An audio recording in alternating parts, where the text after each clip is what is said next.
পর্ণার কাছে ক্ষমা চেয়ে নিজের সব অন্যায়ের কথা স্বীকার করলো অভিমন্যু। সম্পূর্ণ জানতে ভিডিওটিতে একটি লাইক করে দেখতে থাকো। গল্পের শুরুতেই দেখা যায় পর্ণা তো বাড়িতে চলে এসেছিল, সৃজনকে সমস্ত কথা বলে দেয়। সৃজন তখন পর্ণাকে বলে, না পর্ণা, আপনার আর ওই অফিসে চাকরি করতে হবে না। কেন যাবেন আপনি ওই অফিসে আবারও অপমানিত হতে? আর তাছাড়া এইবার বস যদি আরও বেশি অন্যায় করে তখন? পর্ণা তখন বলে, না সৃজন, প্রথমে আমি ভেবেছিলাম সত্যি আমি ওই অফিসে যাব না, পরে ভাবলাম কেন যাব না বলুন তো? আমি তো কোনো অন্যায় করিনি। অন্যায় করেছে অভিমন্যু, তাহলে আমি কেন যাব না? আমি অবশ্যই যাব, আর আমাকে যেতেই হবে, কারণ আমি যদি না যাই সবাই ভাববে আমি ভয় পেয়ে পিছিয়ে এসেছি। কিন্তু অন্যায়টা তো আর আমার না, অন্যায়টা হলো বসের, তাহলে সমস্ত দায় বসেরই হবে। সৃজন তখন বলে, সেটা হয়তো আপনি ঠিক কথাই বলেছেন, তবুও আর একবার ভেবে দেখুন, যদি দেখেন সব কিছু ঠিক আছে তাহলেই যাবেন। আপনার সিদ্ধান্তকে আমি অবশ্যই সম্মান করি পর্ণা, তবে এক্ষেত্রে বিষয়টা আপনি সব থেকে ভালো জানেন, কারণ ক্যাপ্টেন মানে অভিমন্যুর মুখোমুখি বারবার আপনিই হয়েছেন। পর্ণা তখন বলে, উনি যত বড়ই চিফ এডিটর হন না কেন, আমিও আলোক পর্ণা বসু, আমাকে হারানোর ক্ষমতা অত সহজ নয়। আর তাছাড়া যেখানে আমার কোনো দোষই নেই সেখানে আমি শুধু শুধু কেনই বা সাফার করব, তাই না সৃজন? সৃজন তখন বলে, হ্যাঁ অবশ্যই সেটা আপনি ঠিকই বলেছেন, তবুও যা করবেন ভেবেচিন্তে, কারণ আপনার বসকে খুব একটা ভরসা বা বিশ্বাস করা যায় না, সেই লোকটা খুব একটা সুবিধের না। এর মধ্যে সৃজন তখন বলে, আচ্ছা পর্ণা, বলছি আমি দেখবো এই ব্যাপারটা একবার, আমি কি ওই বসের সাথে কথা বলবো? পর্ণা তখন বলে, না না সৃজন, আপনাকে কথা বলতে হবে না, আমি আছি তো, আগে আমি দেখি, আমি যদি সামলাতে না পারি তাহলে পুরো বিষয়টা আপনি সামলাবেন। আর তখনই পর্ণা বলে, ঠিক আছে। এর মধ্যেই সৃজন বলে, ঠিক আছে। পর্ণা তখন আরও বেশি করে মনে জোর নিতে থাকে আর বলে, পরেও যদি কখনো আর এই রকম কাজ করেছে অভিমন্যু, তাহলে আমি আর ছেড়ে কথা বলবো না। অন্যদিকে দেখা যায় সৃজন কথা বলতে থাকে আর মনে মনে ভাবতে থাকে, সত্যি পর্ণা, তোমাকে দেখে বোঝা যায় তোমার মনের ভেতরে ঠিক কতটা সাহস আছে, তুমি কতটা কি করতে পারো। তুমি আগেও যেমন ছিলে ঠিক এখনও তেমনই আছো। এর মধ্যেই বুবাই বাড়ি ফিরে এসেছে। প্রচণ্ড রেগে গেছে অয়ন আর বলে, কিরে এতক্ষণ তুই কোথায় ছিলিস? আজ আমি তোকে ছাড়বো না। এই বলেই মারধর করতে যায়। বুবাই তখন বলে, আমি তো পড়তে গিয়েছিলাম, বলেই তো গেলাম যে আমি টেস্ট পেপার সলভ করতে যাচ্ছি। বুবাইয়ের কথা শুনে অয়ন বলে, চুপ কর, আড্ডা মারতে গিয়ে আবার বড় বড় কথা হচ্ছে।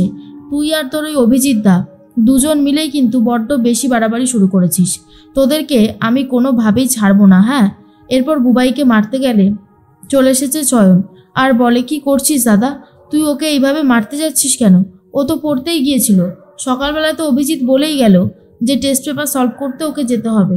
এখন তুই যদি এরকম রিয়্যাক্ট করিস তাহলে কি ও পড়াশোনা ছেড়ে দেবে? পড়াশোনায় মন লেগেছে আর তুই এরকম করছিস। তখনই জেঠু বলে, ঠিকই তো, এই যে শোন বড় খোকা, বড্ড বেশি বাড়াবাড়ি করিস না কিন্তু, জানিস তো আমি কি করতে পারি।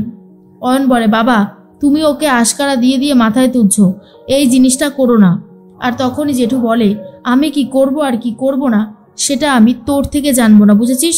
তাই বেশি বকবক না করে যা, ভেতরে যা। এর মধ্যেই অয়ন চলে যায়।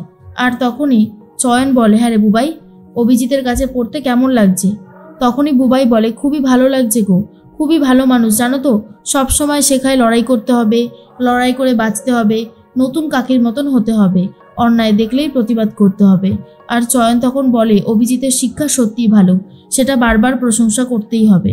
এর মধ্যেই পর্ণা রেডি হচ্ছে বেরোবে বলে। সৃজন তখন বলে, পর্ণা আপনি রেডি হয়ে গিয়েছেন তো, আপনাকে নিয়ে বেরোবো। পর্ণা তখন বলে, হ্যাঁ আমি একদম রেডি হয়ে গেছি, এবারে বেরোবো।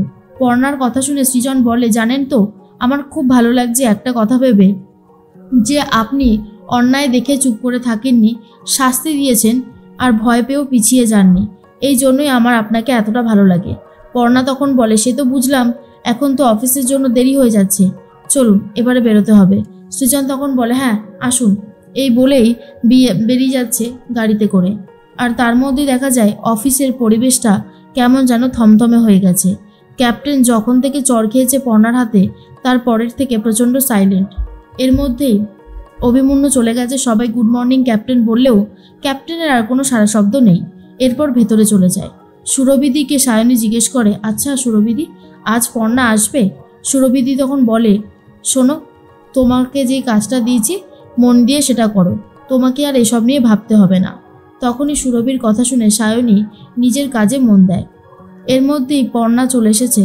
আর পর্ণা যখনই এসেছে, পূজা তাড়াতাড়ি করে ক্যাপ্টেনের ঘরে চলে যায় আর বলে, ক্যাপ্টেন, পর্ণা চলে এসেছে। আর এটা শোনার পর ক্যাপ্টেন বেরিয়ে আসে। ক্যাপ্টেনকে দেখার পর পর্ণার একটু ভয় লাগে, কিন্তু পর্ণা সেটা বুঝতে দেয় না। পর্ণা মনে মনে ভাবে, আমাকে কনফিডেন্স নিয়ে থাকতেই হবে, কনফিডেন্স লেভেল কমে গেলে সেটা দেখতে ভালো লাগবে না। এরপর অভিমন্যু বলে, পর্ণা, আমি হাত জোর করে তোমার কাছে ক্ষমা চাইছি। কালকে যেটা হয়েছে তার জন্য সরি, আর কখনো এরকম ভুল হবে না। প্লিজ তুমি আমাকে ক্ষমা করে দাও। আর আলোকপর্ণা তো পুরোই চমকে গেছে, বুঝতেই পারে না এগুলো কেন বলছে অভিমন্যু, আর কেনই বা আমার কাছে ক্ষমা চাইছে। সবার সামনে নিজের প্রেস্টিজ যাবে বলে সবাই তো দেখে নিচ্ছে, আর এসব জানার পরেও ক্ষমা চাইছে। মানুষটা কি তাহলে সত্যি অন্যরকম? ক্যাপ্টেন বলে, দেখো, আমি ভুল করেছি, সে কথা অস্বীকার করবার জো নেই, কারণ সত্যি কথা, আমি নিজেকে কন্ট্রোল করতে পারিনি। তোমার মতন একজন সুন্দর বিউটিফুল মেয়েকে দেখে আমি নিজের সংযম হারিয়ে ফেলেছিলাম, তাই আমি হাত জোর করে সবার সামনে ক্ষমা চাইছি, প্লিজ আমাকে ক্ষমা করে দাও।